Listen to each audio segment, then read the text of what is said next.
Hello students, welcome to AEC plus a digital platform of advance engineering classes. मैं हूं अनामिका सिंह और भाई मैं लेकर आई हूं आज बहुत ही इंपॉर्टेंट चैप्टर जिसका नाम है एसिड बेसिस एंड सॉल्ट्स। ये नाम तो आप सभी ने कई बार सुना होगा, अम्ल के बारे में, क्षार के बारे में और लवण के बारे में। सो आज की क्लास में हम इन्हीं तीनों चीजों पर डिस्कशन करने वाले हैं, जिसे मैं एक एक करके आज की क्लास में समझाऊंगी कि ये तीनों ही चीजें एक्चुअली में होती क्या है। तो क्या आप सभी तैयार हैं? तो मैं आशा करती हूँ कि इसके पहले के चैप्टर्स आप सभी ने देख लिए होंगे। अब मैं यहाँ ऐसा कुछ नहीं कहूंगी कि अगर आपने पहले के चैप्टर देखे हैं तो ये आपको बहुत अच्छे से समझ में आएगा, नहीं। इस वाले चैप्टर में तो ऐसा कुछ भी नहीं है, क्योंकि एसिड पूरी तरह से अलग होते हैं, बेस अलग होते हैं और जो सॉल्ट होते हैं वो अलग होते हैं, है ना। हाँ, फिर भी एक रूटीन के लिए हमें पूरा जो लिंक है हमारा उसे फॉलो करना बहुत इंपॉर्टेंट है। तो यस, यदि अभी तक आपने इसके पहले की क्लासेस बाबा नहीं देखी हैं तो उसे जरूर देखना और उसे लाइक शेयर भी करिएगा और अपने प्यारे प्यारे से कमेंट्स भी करिएगा। और सेम यही चीज हमें इस वीडियो के साथ भी करनी है। तो चलिए अब स्टार्ट करते हैं हम आज के इस प्यारे से सेशन को, जहां पर फाइनली आज हम देखेंगे कि भाई ये अम्ल क्या होता है। अम्ल अम्ल हमें कैसे पता चलेगा कि कोई भी चीज अम्ल है, कोई भी चीज क्षार है और कोई भी चीज सॉल्ट है। आपने वो पीएच के बारे में कितनी बार सुना होगा। पीएच होता है, किसी भी चीज का पीएच अलग अलग होता है। लेकिन मैम ये पीएच होता क्या है? मतलब इस चैप्टर में आपको कई सारे अम्लों के बारे में पता चलेगा कि किस चीज में कौन सा अम्ल भी होता है। हम कई सारी चीजें खाते हैं, जैसे नींबू में कौन सा अम्ल होता है, टमाटर में कौन सा होता है, सिरके में कौन सा होता है। कई बार ये क्वेश्चन देखने को मिलते हैं ना, सब पता चलेगा। मतलब ये चैप्टर जो मैं आज की क्लास में आपके सामने लेकर आई हूँ, जितनी भी इसकी स्लाइड्स हैं, लिटरली ये बहुत ही ज्यादा इंपॉर्टेंट और मैंने ऑलमोस्ट सारी चीजें यहाँ पर इंक्लूड कर दी। मैंने सोचा मैं कुछ भी नहीं छोड़ूंगी, तो मैंने ऑलमोस्ट सारी चीजें इंक्लूड करी है। तो आई थिंक अब हमें स्टार्ट करना चाहिए हमारे सेशन को। सबसे पहले तो मैं आपको बता दूं कि जब भी हम ये पढ़ने जाते हैं, हमें किन किन चीजों पर डिस्कशन करना होगा इस चैप्टर में। तो हम कुछ चीजों पर डिस्कशन करेंगे। जैसे सबसे पहले मैं आपको बता दूं प्रॉपर्टीज ऑफ एसिड। भाई एक बात बताओ, जैसे हमने मेटल्स के बारे में जाना था कि कोई भी चीज मेटल ही है, ये हमें कौन बताएंगी? उसकी प्रॉपर्टीज बताती हैं, यानी उसके गुणधर्म बताते हैं। अगर हम किन्हीं एक, दो या तीन चीजों के बारे में पढ़ते हैं या मैं उनको कंपेयर करने की ही बात कर दूं, तो भाई हम तभी ये चीज कर पाएंगे जब उनकी प्रॉपर्टीज हमको पता होंगी। तभी तो हम बता पाएंगे, अच्छा एसिड ये तो टेस्ट में खट्टा होता है, अच्छा बेस ये तो टेस्ट में कड़वा होता है। बात समझ रहे हो? तो हम ऐसे ही तो अंतर कर पाएंगे ना। चलो और करते हैं। अभी ये तो मैंने जस्ट एग्जांपल के लिए बताया। इसी के साथ साथ टाइप्स ऑफ एसिड।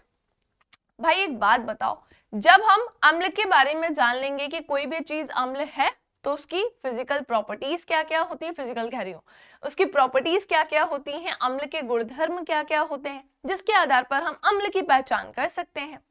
फिर मैं आपको बताऊंगी अम्ल के प्रकार भी होते। भाई अम्ल भी कई तरीके के होते हैं, एसिड भी कई प्रकार के होते हैं, तो वो भी हम जानेंगे। फिर हम जानेंगे अम्ल के उपयोग, कि इन एसिड्स का यूज एक्चुअली में होता कहाँ कहाँ पर है, और क्या एसिड का यूज करना इंपॉर्टेंट होता है? तो बहुत ज्यादा इंपॉर्टेंट है। भाई कई सारी चीजें ऐसी हैं जो एसिड के यूज से ही बनती हैं, समझ रहे हो? अब वो एसिड, वो फिनाइल एसिड की बात नहीं कर रही हूं मैं यहाँ पर। हम कई सारे एसिड आज वो देखने वाले हैं जो हम खाने में भी यूज करते हैं भाई। तो मैं आपको तरह तरह के एसिड के बारे में बताऊंगी। ओके चलो अब आते हैं नेक्स्ट। हमने क्या क्या देखा? एसिड के बारे में तीन इंपॉर्टेंट चीजें देखनी है। सबसे पहले तो हम इसकी प्रॉपर्टीज देखेंगे, फिर हम टाइप्स ऑफ एसिड पर डिस्कशन करेंगे, फिर हम जानेंगे यूजेस ऑफ एसिड्स, और फिर आएंगे हम प्रॉपर्टीज ऑफ बेसिस की तरफ, क्षारक के हम उपयोग की तरफ, या मैं कहूँ गुणधर्म की तरफ, है ना। इसके हम क्या देखेंगे? गुणधर्म देखेंगे। और क्या देखेंगे? इसके हम यूज देखेंगे, हम देखेंगे लवण के गुणधर्म, और हम देखेंगे इसके उपयोग। तो ये सारी चीजें हम डिस्कस करेंगे। वीडियो को एंड तक जरूर देखना। कोई भी डाउट, कोई भी कंफ्यूजन हो, कमेंट सेक्शन में बिल्कुल पूछ सकते हो कि मैम एक बार ये प्लीज बता दीजिए, तो मैं वो भी बता दूंगी।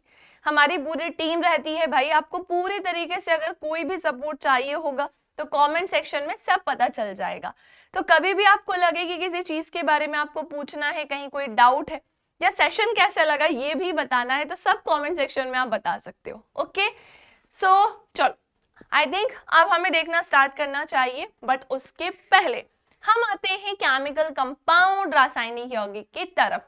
एक्चुअली क्या होता है ना, इसके बारे में भी जानना जरूरी है। तो सभी रासायनिक यौगिकों को उनके विशिष्ट गुणधर्मों के आधार पर हम 3 कैटेगरी में डिवाइड करते हैं। अब आपके माइंड में क्वेश्चन भी आना चाहिए ना कि मैम इस चैप्टर का नाम एसिड, बेस और सॉल्ट ही क्यों है? हम इसे एसिड और बेस के फॉर्म में भी तो पढ़ सकते थे, या हम सॉल्ट को अलग भी तो पढ़ सकते थे, लेकिन इस चैप्टर में हम इन 3 चीजों पर ही डिस्कशन क्यों कर रहे हैं? क्योंकि ये केमिकल कंपाउंड में आते हैं। तो जितने भी केमिकल कंपाउंड होते हैं उन्हें उनकी प्रॉपर्टीज के बेस पर 3 पार्ट में ही क्लासिफाई कर दिया है। तो केमिकल कंपाउंड या रासायनिक यौगिक को 3 पार्ट में अम्ल, बेस और सॉल्ट में इस तरह से बांटा गया है। बात समझ में आई? इस तरीके से इसे बांटा गया है।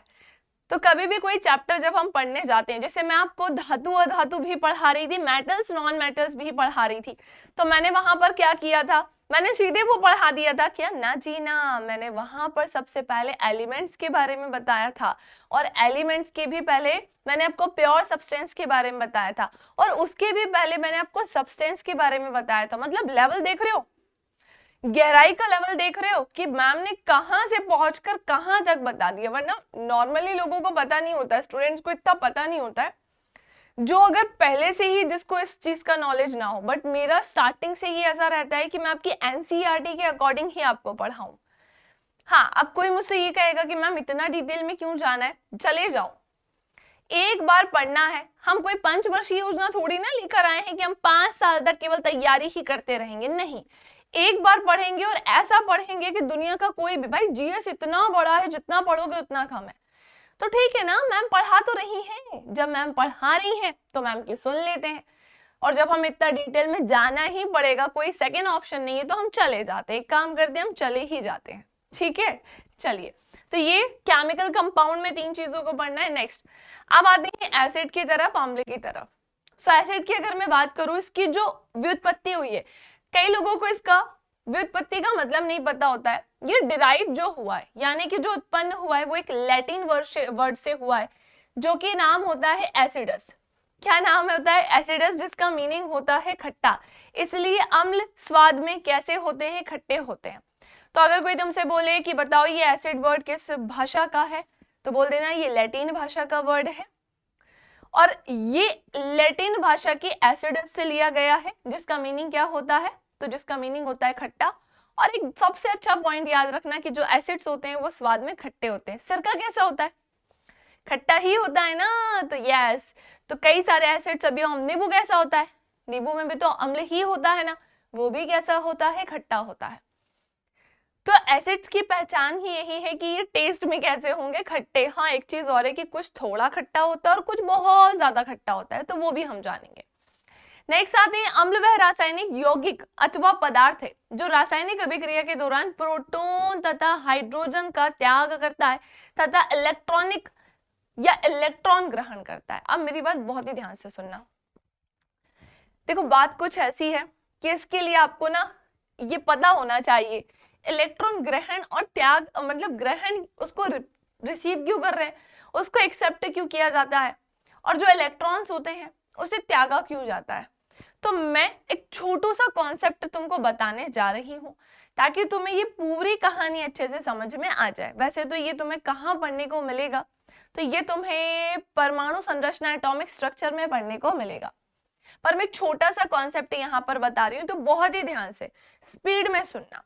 और कैसे सुनोगे, तो इधर देखो, ये तो तुम्हें पता है किसी भी पदार्थ की सबसे छोटी इकाई क्या होती है, तो भाई वो तो एटम होती है। किसी भी पदार्थ की सबसे छोटी इकाई क्या होती है, तो वो एटम होती है। और हम इतनी मेहनत क्यों कर रहे हैं जब हमारे पास ये फीचर्स हैं? तो मैंने बताया आपको, और एटम इतना छोटा होता है कि उसे हम हमारी अनएडेड आईज से या फिर नग्न आंखों से नहीं देख सकते। तो मैं ये जो यहाँ पर बना रही हूँ ना, ये माइक्रोस्कोप का यूज करके बना रही हूँ। मेरी आंखें यहाँ और आपकी आंखें यहाँ माइक्रोस्कोप का काम कर रही हैं। तो एटम की ही भाई अगर मैं बात करूं, तो इसके अंदर क्या होते हैं? सुनो, इसके अंदर होता है नाभिक। क्या होते हैं? तो इसके अंदर होते हैं नाभिक, है ना।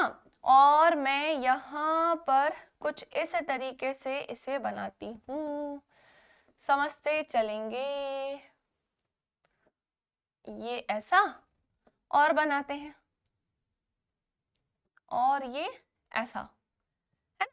चलो अब मेरी बात ध्यान से सुनना। ये एक एटम का स्ट्रक्चर है। तो सबसे पहले मैं आपको स्पीड में बता देती हूँ कि मैं एक्चुअली में बताना क्या चाह रही हूँ।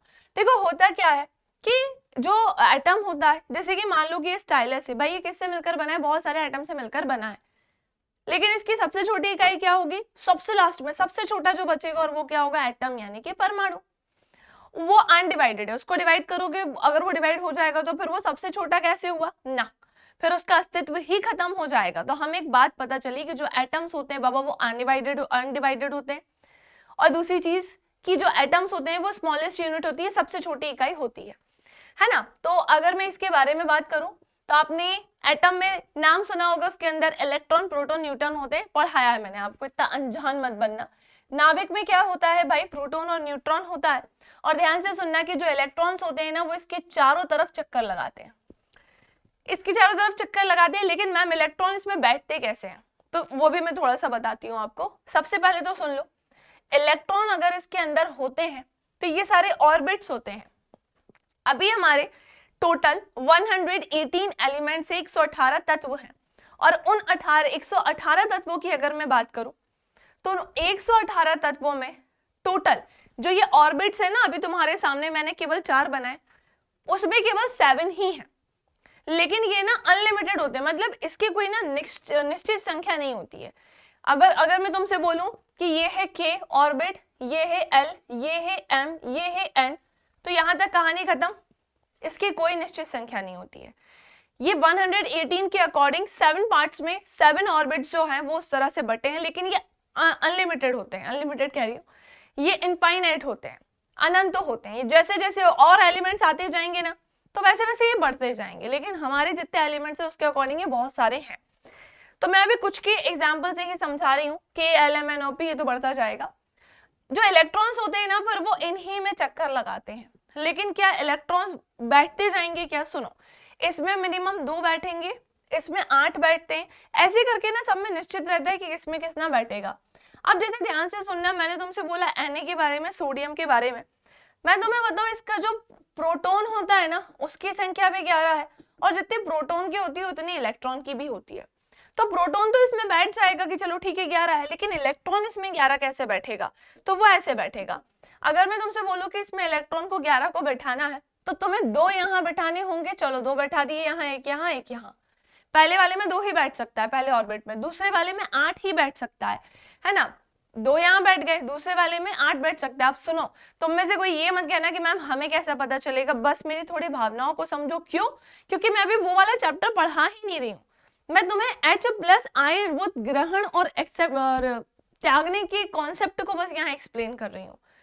क्योंकि अगर मैं तुम्हें यही केवल समझाने चाहूंगी तो ये एटॉमिक स्ट्रक्चर है, ये पूरा चैप्टर है जो कि हमें पढ़ना है, जो कि हम पढ़ेंगे, तो बिल्कुल टेंशन नहीं लेना। ओके, तो चलो ध्यान से देखो।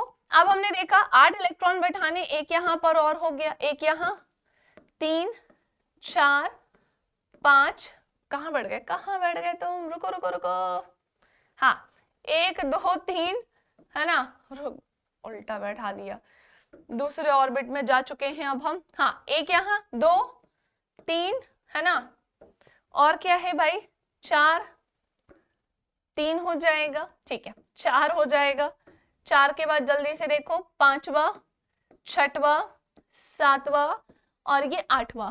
अब एक बात बताओ, टोटल 11 इलेक्ट्रॉन मुझे बैठाने थे, मैंने कितने बैठा दिए हैं, 10 बैठा दिए। एक इलेक्ट्रॉन मुझे एम वाली में बैठाना है, तो बस मैं यह समझाना चाह रही थी कि एक इलेक्ट्रॉन को अगर बैठाएंगे तो एक इलेक्ट्रॉन अकेला नहीं बैठ सकता, उसको उसकी कक्षा, उसको पूरे इलेक्ट्रॉन कंप्लीट करने होंगे, जिसके लिए उसे ज्यादा मात्रा में इलेक्ट्रॉन चाहिए।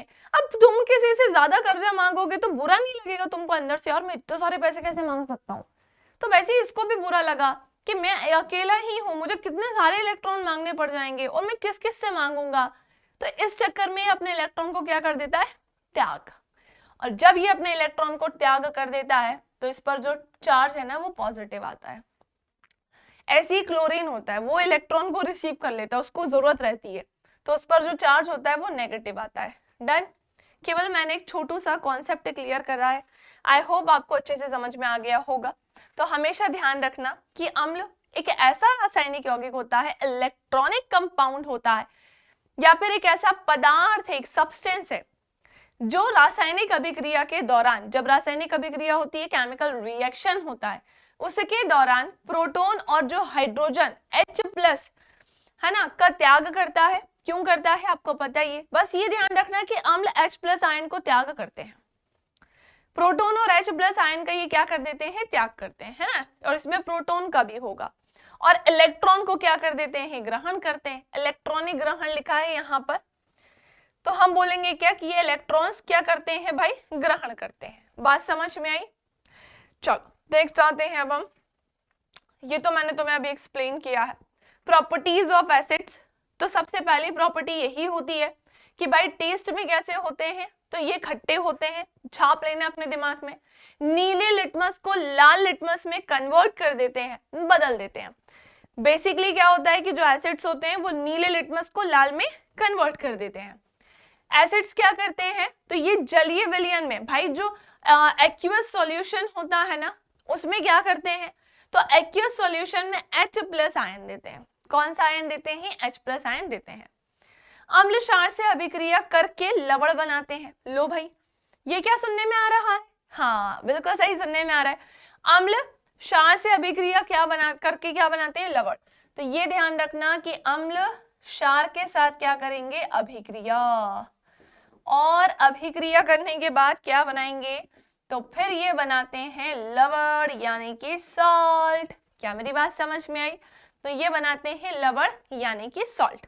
चलो और समझते हैं इसके बारे में। अम्ल क्षार से अभिक्रिया करके लवण क्षार बनाते हैं, और अम्ल का तनुकरण एक ऊष्माक्षेपी प्रक्रिया होती है, जो ऊष्मा के द्वारा होने वाली एक तरीके की प्रक्रिया है ना। तब जाके ये प्रोसेस हो पाएगी, हवा में नहीं होगा कि हमने लिया कुछ अम्ल को, हमने लिया क्षार को, दोनों को विस्फोट करा दिया, अरे ये तो सॉल्ट बन गया। जैसे मैंने तुम्हें वो पढ़ाया था कि जो मेटल्स होते हैं उन्हें हम पतले से तार में कन्वर्ट कर सकते हैं, जिससे सबसे ज्यादा जो तन्यता का या डक्टिलिटी का गुण था वो किसमें था, सोना चांदी में। तो मैंने तुमसे क्या कहा था, इसका मतलब ये थोड़ी ना है कि आप घर पे बैठे हो, मम्मी का कोई गोल्ड लिया, मतलब घर में कोई भी गोल्ड रखा हो, है ना, ऐसे पड़ा तो नहीं रहता है, लेकिन मम्मी का ही गोल्ड लेकर बैठ गए तुम, और आज तो मैं इसे पतले से तार में कन्वर्ट करके बैठूंगा, नहीं संभव है। तो वैसे ही यहाँ पर भी ये जो प्रक्रिया होगी, अम्ल के तनुकरण की जो प्रक्रिया होगी, वो ऐसे डायरेक्टली नहीं होती है, वो एक ऊष्माक्षेपी प्रक्रिया होती है। तो क्या आपको एसिड्स की प्रॉपर्टीज समझ में आई? आई होप आपको बहुत ही अच्छे से समझ में आ गई हो।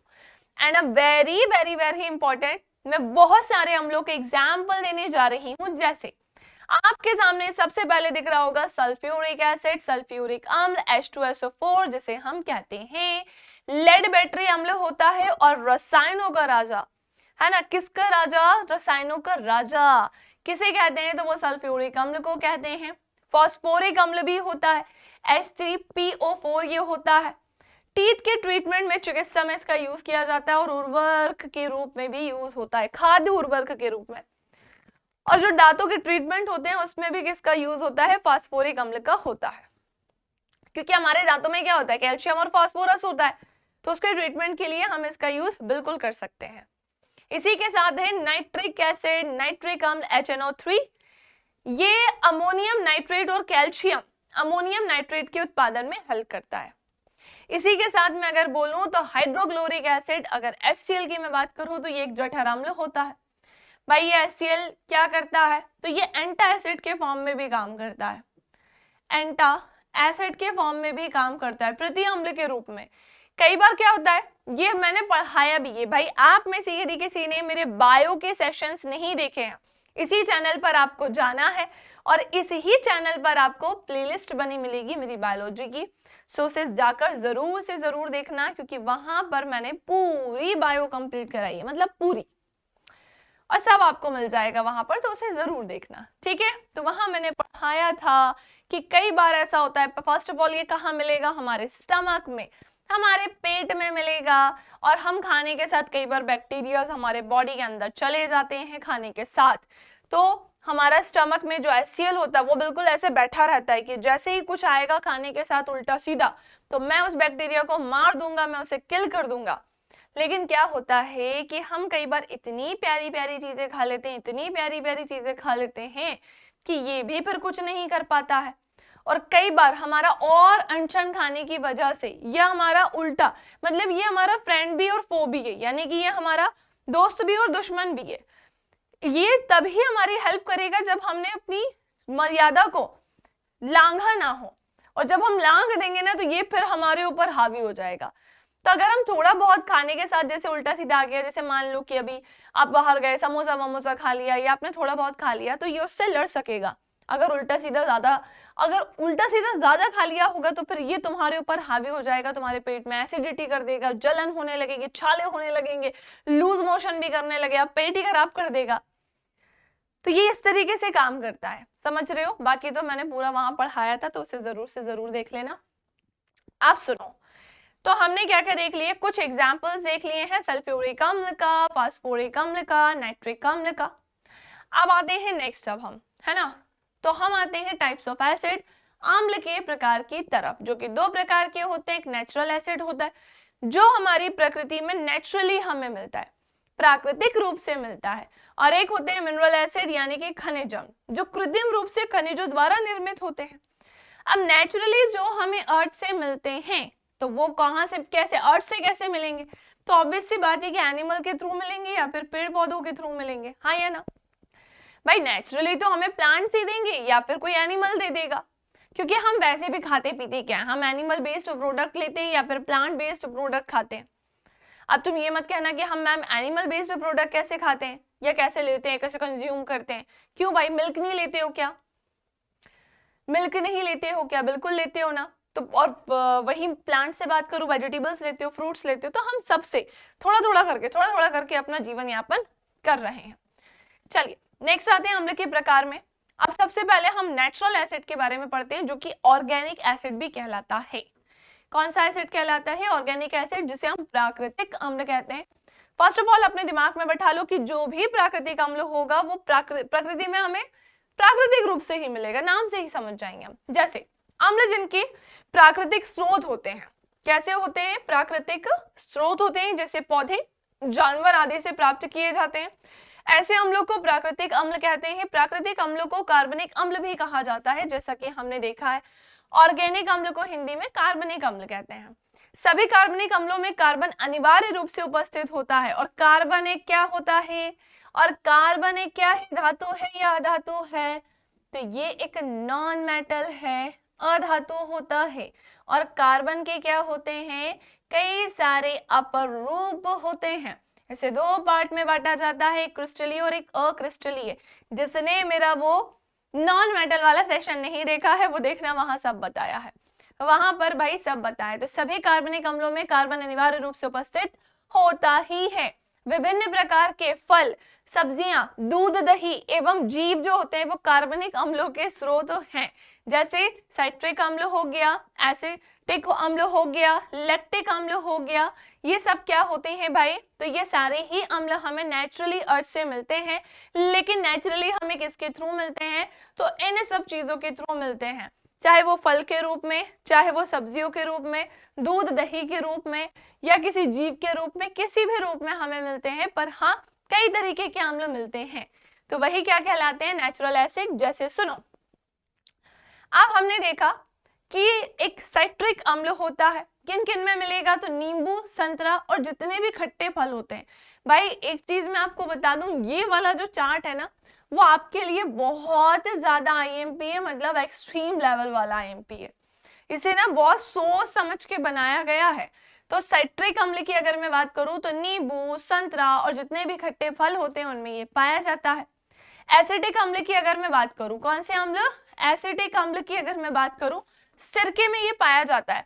सिरका कहाँ पे प्रयोग होता है? अच्छा, तो आपने देखा होगा अचार बनाने में इसका यूज होता है। क्या होता है कि कोई भी ऐसी, मतलब अचार को लंबे समय तक चलना होता है, और अब अचार में एक सिरके का अलग ही टेस्ट होता है। आप कभी नोटिस करना, हम मार्केट का जो अचार लेकर आते हैं और हमारे होम टाउन में जो अचार बनता है, उन दोनों में जमीन आसमान का अंतर होता है। इवन मार्केट वाला ज्यादा पैसे देने के बाद भी हमारे लिए अनहेल्दी होता है और वैसा टेस्ट नहीं देता है। लेकिन गांव में प्रॉपर जितनी क्वांटिटी में जितनी चीजें डलनी चाहिए वो डलती हैं और वो बिल्कुल देसी टेस्ट ही देती हैं। तो अचार जैसी चीज लंबे समय तक चले तो उनमें क्या डाला जाता है? सिरका। टेस्ट के लिए भी उनमें सिरका डाला जाता है। वही तभी एक कारण होता है कि जो अचार होते हैं वो थोड़े से खट्टे हमें लगते हैं, है ना, एक अलग सा टेस्ट आता है। बिना सिरके के बहुत ही गंदा लगता है ना, मतलब फिर अचार अचार ही नहीं बचा। तो हमने देखा एसिटिक एसिड होता है, सिरके में विशेष रूप से पाया जाता है। टार्टेरिक अम्ल होता है भाई, इमली में पाया जाता है। इमली खट्टी होती है, इमली खट्टी होती है, लेकिन ध्यान रखना कि इसमें टार्टेरिक अम्ल पाया जाता है। ऑक्जेलिक अम्ल टमाटर में वेरी वेरी वेरी इंपॉर्टेंट, न जाने कितनी बार क्वेश्चन आया है। लैक्टिक अम्ल दूध और दही में पाया जाता है, ये भी बहुत बार पूछा गया है। फॉर्मिक अम्ल चींटियों के डंक में, लेटन नामक पौधे के कांटों में पाया जाता है। इसी के साथ एस्कॉर्बिक एसिड जो होता है भाई वो आंवले में पाया जाता है। तो मैम ने ऑलमोस्ट सारे तरीके के एसिड्स आपको बता दिए। अब नेक्स्ट आते हैं मिनरल एसिड्स, और जिन्हें हम सिंथेटिक एसिड्स कहते हैं क्योंकि संश्लेषित होते हैं। तो आपको नेचुरल एसिड समझ में आ गए ना? सुनो सुनो, सबसे पहले तो दिमाग में बैठा लो कि जो नेचुरल एसिड्स होते हैं, जो प्राकृतिक अम्ल होते हैं, वो नेचुरली हमें अर्थ से किसी न किसी रूप में मिल जाएंगे, चाहे वो पेड़ पौधे के थ्रू मिले, चाहे वो किसी फल से मिले, या XYZ दूध दही कहीं से भी किसी से भी चीज से मिल सकते हैं। लेकिन अर्थ हमें नेचुरली जो चीजें दे रहा है उसके बेस पर हमें वो मिलेंगे। लेकिन अब हम क्या पढ़ने जा रहे हैं? मिनरल एसिड्स के बारे में, यानी कि खनिज अम्ल के बारे में, जिन्हें हम सिंथेटिक एसिड बोलते हैं। तो ऐसे अम्ल जिन्हें खनिज से तैयार किया जाता है ना, उन्हें हम खनिज अम्ल या अकार्बनिक अम्ल कहते हैं। देखो, ये सिंथेटिक एसिड तो होता है, संश्लेषित अम्ल तो है ही, इसे हम अकार्बनिक अम्ल कहते हैं। ये ऑर्गेनिक नहीं होता है, बल्कि कैसा होता है? इनऑर्गेनिक एसिड होता है। ऑर्गेनिक कौन सा है? जो नेचुरली मिलेगा। इनऑर्गेनिक कौन सा है? जो हमें खनिजों से मिलेगा, मिनरल से मिलेगा। खनिज अम्ल प्राकृतिक रूप से नहीं पाए जाते हैं, बल्कि इन्हें अकार्बनिक खनिजों से प्राप्त किया जाता है, यानी कि जितने भी इनऑर्गेनिक मिनरल्स होते हैं उनसे हम इसे रिसीव करते हैं।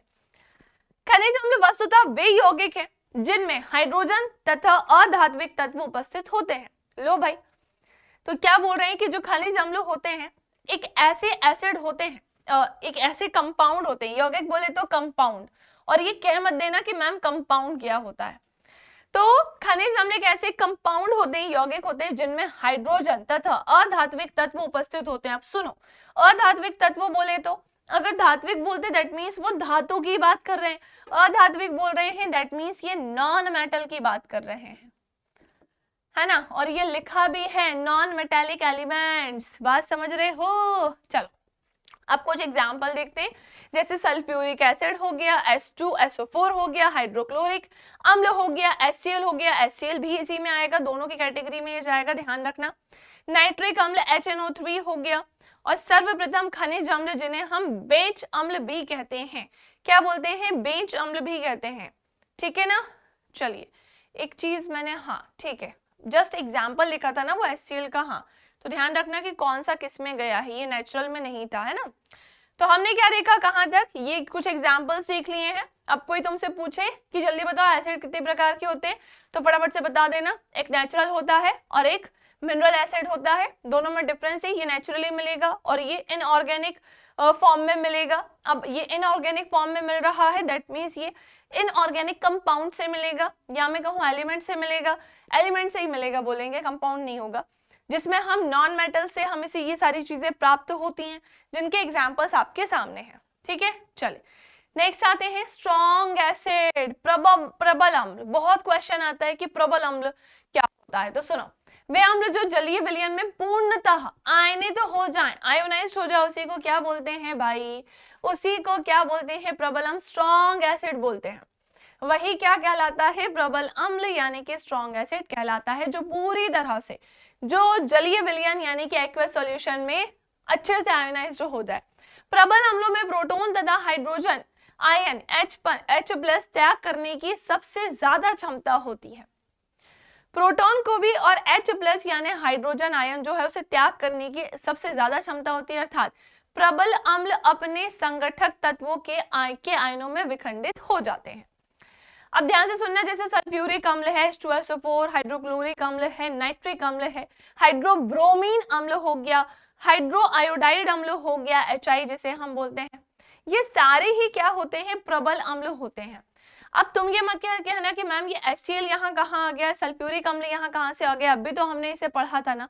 अरे बाबा पढ़ा था, लेकिन हम उसे तब कैसे पढ़ रहे थे, हम उसे नेचुरल और मिनरल में डिवाइड करके पढ़ रहे थे। अब हम सबको मिक्स करके ये जान रहे हैं कि सबसे स्ट्रॉन्ग एसिड क्या होता है, सबसे स्ट्रॉन्ग एसिड कौन सा होता है। बात समझ में आई? ठीक है।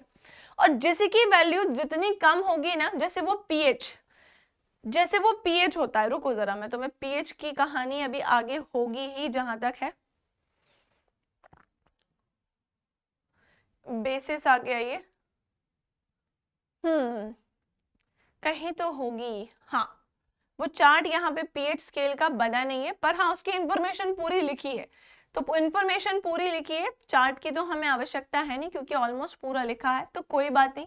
मैं आपको एक बात बताती हूँ, आपको वो पीएच स्केल के बारे में पता है, जो कुछ ऐसा रहता है ना, और हम इसे थोड़ा सा स्पेस लेके बनाते हैं, हम इसे थोड़ा सा क्या करते हैं भाई, स्पेस लेकर बनाते हैं।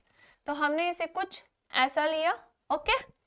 और मैं आपको बता दूं कि ये कहां से स्टार्ट होता है, 0 से स्टार्ट होता है ना, और ये कहां तक चलता है, तो ये 14 तक चलता है। पीएच स्केल 0 से स्टार्ट होता है, 14 तक चलता है। तो 0 से 7 तक की अगर मैं कहानी बताऊं, तो ये वाला सेक्शन हमारा कौन सा कहलाता है, एसिड, यानी कि अम्ल। क्या मेरी बात समझ में आई? और 7 से 14 क्या कहलाता है, क्षारक या फिर क्षार, ठीक है। क्षारक यानी कि हम जिसे क्या बोलते हैं, क्षार बोलते हैं। अब सुनना, अगर मैं अम्ल के बारे में बात करूं तो 0 से लेके 7 तक ये होता है, एंड 6.9 तक ये लेंगे और इसे 7.1 से काउंट करेंगे, क्योंकि 7 अगर किसी का पीएच है दैट मीन्स वो न्यूट्रल है, उदासीन है। जैसे पानी का जो पीएच होता है ना वो 7 होता है और वो न्यूट्रल उदासीन होता है। क्या ये बात समझ में आई? हाँ या ना? तो बस, और हाँ जैसे जैसे इसका पीएच कम होता जाता है ना, तो वो उतना ही स्ट्रांग होता जाएगा, और ये अगर बढ़ता जाएगा तो उसका क्षार का जो मात्रा है वो बढ़ती जाएगी। तो जिसका पीएच सबसे कम होगा ना, मतलब वो बहुत ज्यादा प्रबल, बहुत ज्यादा स्ट्रांग, और जिसका पीएच ज्यादा होगा अम्ल को लेकर, तो वो इतना स्ट्रांग नहीं होगा, कम स्ट्रांग होगा। बात समझ गए ना? चलो, तो ये जो मैंने तुम्हारे सामने एग्जांपल्स लिखे हैं, ये सारे स्ट्रांग एसिड वाले, इन सबका पीएच कम कम ही है।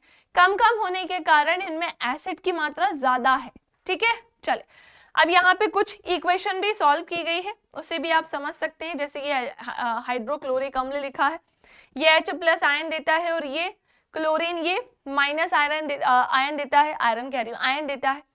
अब ये क्लोरीन -AU देता है, उसके पीछे भी कहानी है। सो अब जब हम एटॉमिक स्ट्रक्चर में मैं आपको ये एक्सप्लेन करूंगी, तो वो ये वहां पर देखेंगे, क्योंकि अभी पॉसिबल नहीं है कि इसके भी सारे इलेक्ट्रॉन्स मैं आपको बताऊं कि इसने इलेक्ट्रॉन रिसीव किया। हाँ ये मैं बता सकती हूँ कि इलेक्ट्रॉन इसने ग्रहण किया, इसलिए इसके ऊपर चार्ज नेगेटिव रहता ही है ना। और ये H2SO4 की अगर मैं बात करूं, तो यहाँ पर H+ आयन है, और ये SO4 की अगर मैं बात करूं, इस पे नेगेटिव आयन होता है।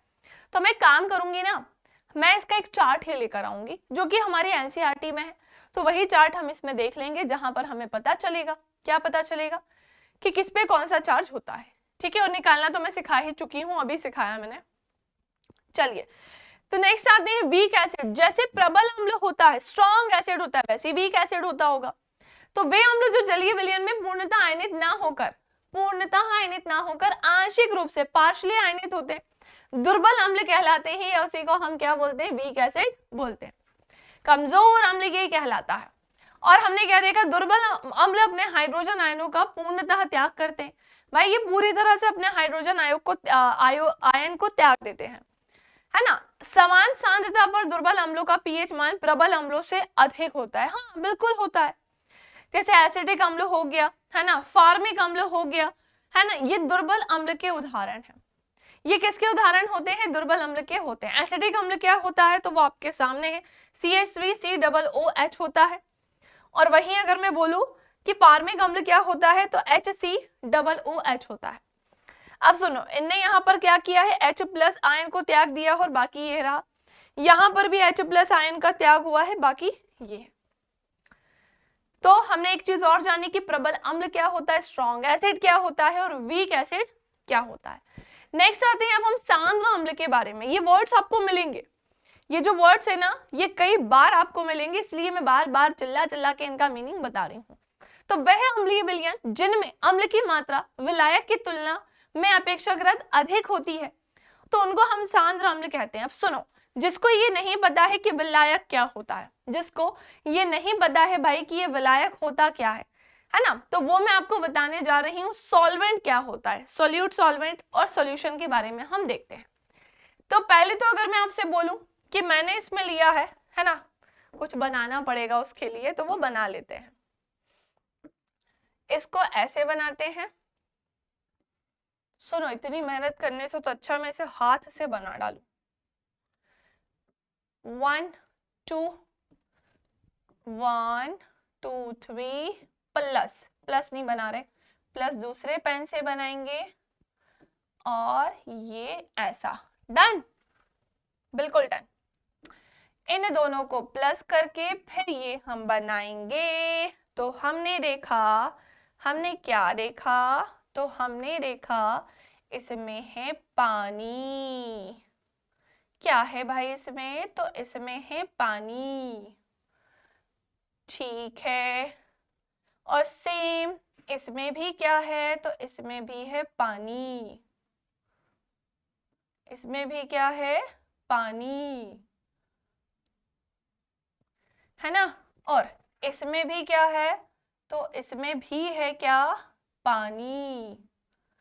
मजा आ रहा है तुमको ये पानी पानी सुनने में। अब ये मत कहना कि मैम ये बाहर निकल गया पानी इसके, मेरे पास कोई ऑप्शन नहीं था, मेरे पास बाबा कोई ऑप्शन नहीं था, ठीक है। चलो, कर दिया मैंने सबको पैक। अब सुनो, इसमें क्या है भाई, तो इसमें है वाटर, ये हो जाएगा वाटर यानी कि पानी। एंड वेरी इंपॉर्टेंट, इसमें से मुझे ये थोड़ा सा उड़ाना ही पड़ेगा, है ना। थोड़ा सा मुझे समझ में आया कि हमें इसमें जो लेना है वो है क्या, सॉल्ट। तो ये है बहुत सारा छोटा छोटा सा इसका जो मॉलिक्यूल दिख रहा होगा, दिख रहा है कि नहीं दिख रहा है। तो ये जो मॉलिक्यूल दिख रहे हैं भाई वो किसके हैं, तो यस ऑफ कोर्स वो किसके हैं, सॉल्ट के हैं। किसके हैं, तो ये है सॉल्ट, नमक। अब जब हम इन दोनों को मिला देंगे तो यहाँ पर क्या बन जाएगा, तो पहले तो मैं सॉल्ट यहाँ पर तो लेके चली जाऊं, तो ये पानी तो रहेगा ही, लेकिन इनका क्या बन जाएगा, ये सॉल्यूशन बन जाएगा। इतना क्लियरली दिखेगा नहीं और, पर हाँ ये क्या बनेगा, तो दोनों का मिलके क्या बनेगा भाई, सॉल्यूशन बनेगा। क्या बनेगा, दोनों का मिलके सॉल्यूशन बनेगा। Very good.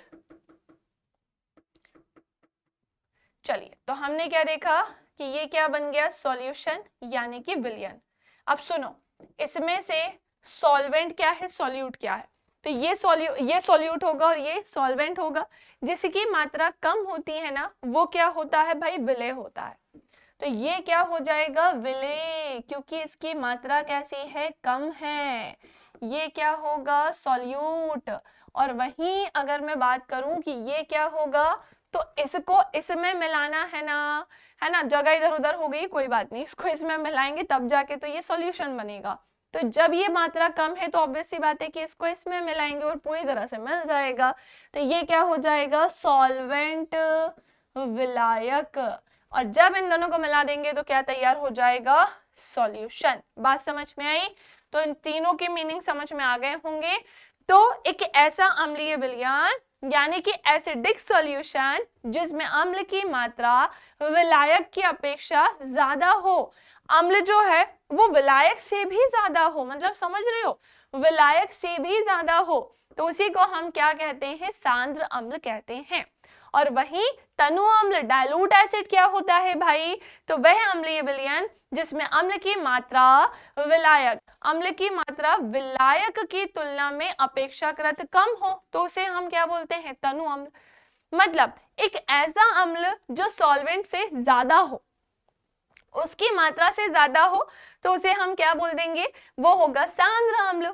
और उसकी मात्रा से कम होगा तो उसे हम डाइल्यूट अम्ल यानी कि तनु अम्ल बोलेंगे। अब कभी ये फ्यूचर में नाम आए ना तो समझ जाना किसकी बात चल रही है। अब नेक्स्ट आते हैं अम्लों के रासायनिक गुणधर्म। क्या सभी को अभी तक अम्ल में मैंने जितना पढ़ाया है वो समझ में आ गया है? यदि आ गया है तो कमेंट सेक्शन में जरूर से जरूर बताइएगा कि यस मैम आपने जितना भी पढ़ाया है हमें सब समझ में आ गया है।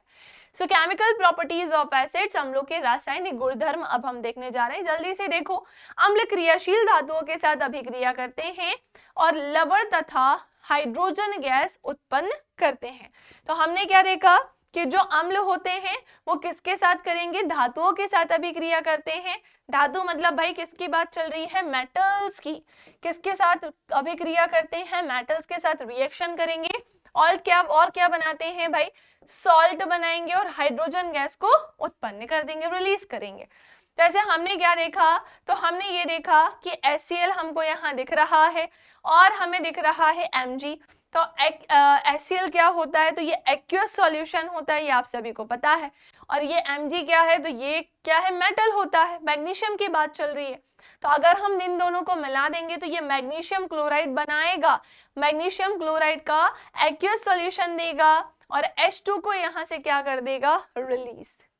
H2 गैस यहाँ से क्या हो जाएगी, रिलीज होगी। धातु कार्बोनेट तथा धातु हाइड्रोजन के साथ अभिक्रिया, है ना।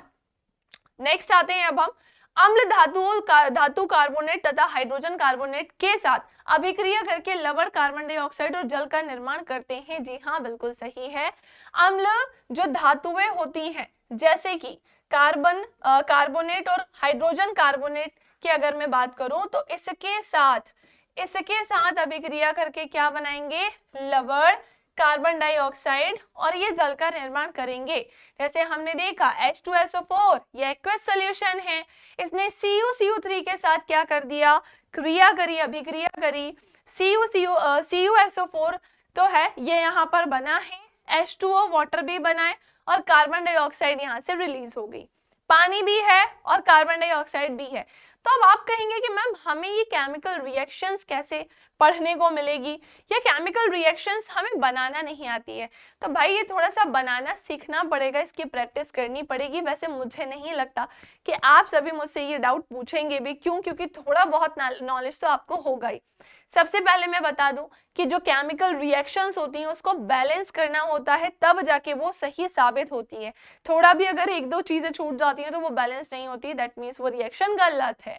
ठीक है, चलिए नेक्स्ट आते हैं अब हम यूजेस ऑफ एसिड्स यानी अम्लों के प्रकार की तरफ, तो प्रयोग की तरफ सॉरी। तो अब हम सबसे पहले देखते हैं, सबसे पहले अम्ल में एसिडिक अम्ल।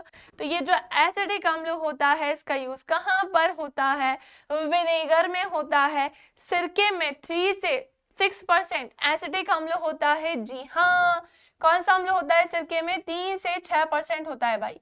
कितना, 3 से 6%। ये अचार बनाने में, सलाद में और खाद्य पदार्थों के परिरक्षण यानी उनके प्रिजर्वेशन में यूज होता है ताकि वो पदार्थ लंबे समय तक चल सके। भाई एक केस में आपको बताती हूँ, थोड़ा सा अजीब सा है पर सुन लो। तो केस कुछ इस तरीके से है कि मैंने देखा है कि कुछ लोग जिनको शुगर की प्रॉब्लम होती है, शायद आपको भी पता हो, वो लोग सिरका पीते भी हैं। गांव में मैंने ये चीज किसी के थ्रू सुनी थी और मैंने 2-3 लोगों को देखा भी कि मस्त वो लोग खा रहे पी रहे, उनको शुगर की प्रॉब्लम है और उसके बाद भी वो क्या करते हैं, दिन भर में जो खाना पीना होता है खा लेते हैं और सुबह 1 चम्मच सिरका पी लेते हैं, शाम को पी लेते हैं। यदि आप में से भी किसी ने ये देखा होगा तो जरूर बताना, क्योंकि ये एक्चुअल में है। और वो सिरका, एक अलग सिरका मार्केट में शुगर वालों के लिए ही अवेलेबल रहता है। पर मैं बताऊं, अगर हमारे यहाँ टेक्नोलॉजी मतलब सिरके के ऊपर इतना वो हो जाती है, डिपेंडेंट हो जाती है, तो शुगर वाले तो आसानी से पता नहीं बच जाते भाई, कि कोई दिक्कत ही वाली बात नहीं थी। लेकिन यस, ये चीज बहुत सारी जगह देखने को मिली और उसका अलग से सिरका भी आता है। पर जहां तक मुझे पर्सनली लगता है कि हम दिन भर कुछ भी खा लें, सिरका 1 चम्मच पीने से वो पूरा हमारा साफ कर देगा। मतलब जितना मीठा खाया था, जो ऐसी चीज खाई थी जो नहीं खानी चाहिए थी, और हम बिल्कुल हेल्दी फिट एंड फाइन रहेंगे। हर चीज की एक सीमा होती है, बिना मतलब हम देखो अगर आपको वो पीना हो तो पियो, लेकिन आप सोचो कि हम दिन भर खाएं पिए और उसको पी ले, सब बढ़िया चलता रहेगा, 100% प्रॉब्लम होगी ही होगी, है ना।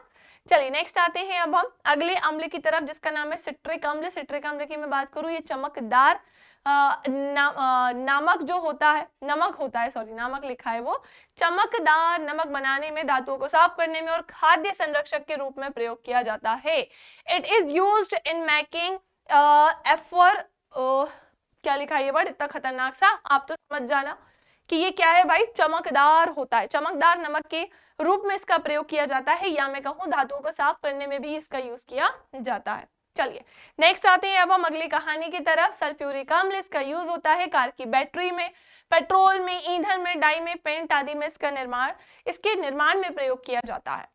नेक्स्ट आते हैं नाइट्रिक अम्ल की तरफ। भाई इसका यूज कहाँ होता है, तो इसका यूज उर्वरक के रूप में होता है।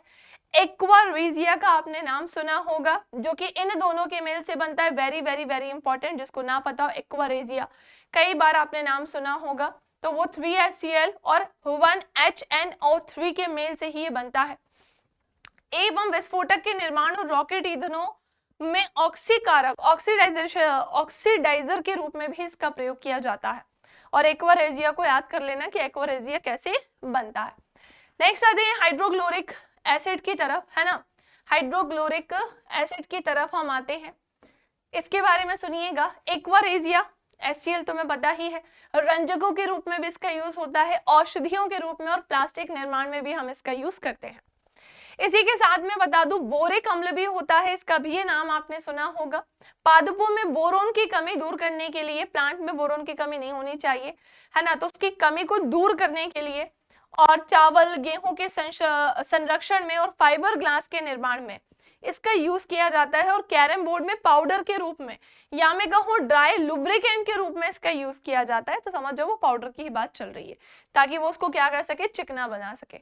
ऑक्जेलिक अम्ल की बात करें तो कपड़ों की रंगाई में, बेकिंग पाउडर में, फोटोग्राफी में, ब्लीचिंग में, जंग के दाग हटाने में इसका यूज किया जाता है ना, जंग के दाग हटाने में इसका यूज किया जाता है। अब आएगा हमारा बेस, लेकिन ये वीडियो मुझे लगता है बहुत ज्यादा लंबी बन जाएगी अगर मैंने ये बेस वाला पार्ट भी यहाँ पर पढ़ा दिया तो। सो मुझे लगता है कि आई थिंक एसिड तक ही मैं इसको पढ़ा के होल्ड कर देती हूँ, स्टॉप कर देती हूँ। नेक्स्ट क्लास में भाई हम क्या पढ़ेंगे, तो नेक्स्ट क्लास में हम पढ़ेंगे किसको, तो हम पढ़ेंगे बेस को और सॉल्ट को। और इस सेशन में कोई भी डाउट हो तो मुझे जरूर से जरूर बताना कि यस मैम एक बार हमें ये इसके बारे में बता दीजिए। बाकी मैंने आपके हर एक कंफ्यूजन को यहाँ दूर कर दिया है।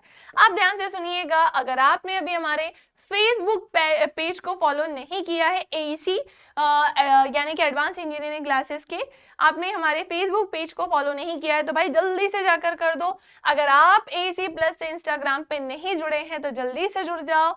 इसी के साथ साथ टेलीग्राम पे नहीं जुड़े हो तो आप वहां पर भी जुड़ जाओ, क्योंकि आज मैंने जितना भी पढ़ाया है उसकी जो PDF है भाई वो आपको टेलीग्राम चैनल पर ही मिलेगी, जो कि AEC plus app and widely discussion channel के नाम से रहेगा। और बाकी चैनल को सब्सक्राइब नहीं किया है तो जल्दी कर लो, और इसी के साथ साथ बेल आइकन को प्रेस कर लो ताकि हमारी क्लासेस के नोटिफिकेशन आप तक पहुंच सके। सो सेशन कैसा लगा है, अपने प्यारे प्यारे से कमेंट जरूर करिएगा, वीडियो को लाइक करिएगा और अपने सारे दोस्तों के साथ इसे शेयर जरूर करिएगा। Thank you class.